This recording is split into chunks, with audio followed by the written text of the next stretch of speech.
Antroji kova taip pat vyks pagal mėgėjų taisyklės. Pirmasis kovotojas Nikolaja Luka, Moldova. Mindaugas Vaišnora. Narvo teisėjas Romas Saldys. Na, Dainiau, kaip tu manai, šios kovos kokia gali būti baigtis? Kova dar parodys viską.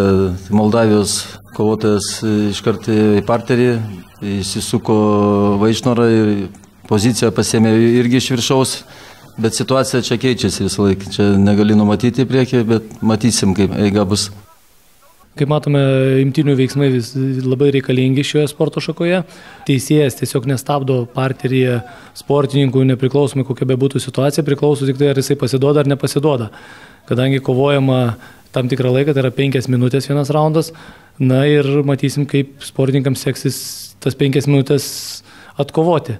Kartais atrodo, kad sportininkas iš apačios jau pralošinėja poziciją, bet būna taip, kad ir pasikeičia jinai labai greitai.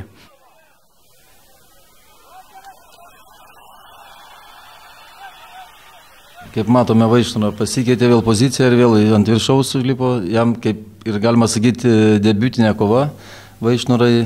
Ir manau, kad ateityje bus geras kovotojas ir ateityje tikrai parodys gerus rezultatus. Bet, kaip matome, Moldavijos kovotojas spaudžia jį, neduoda atsikvėpti.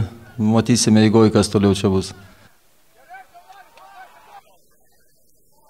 Na ir norėjau paminėti tai, kad ši kova nėra profesionali, tai yra smūgiai negalimi į galvą parvirtus. Moldavijos kovotojas spaudžia Vaišnorą ir eina ant rankos laužimo, nežinau kaip pasilaikys Vaišnorą ir matome pasidavimas.